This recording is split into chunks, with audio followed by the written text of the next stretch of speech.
Hranice mezi hercem a postavami jsou překvapivě propustné. Herec může mluvit stejně jako postava.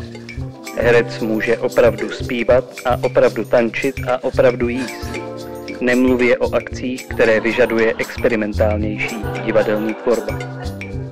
Ale pokud se něco strašlivě nepokazí, nebo pokud to, co sledujete, není gladiátorská podívaná lvů proti křesťanům, herci obvykle neumírají, když jejich postavy umírají. Obvykle se stane, že hercův pokus předstírat smrt naruší divadelní iluzi a připomene nám, že to, co vidíme, je pouze fikce.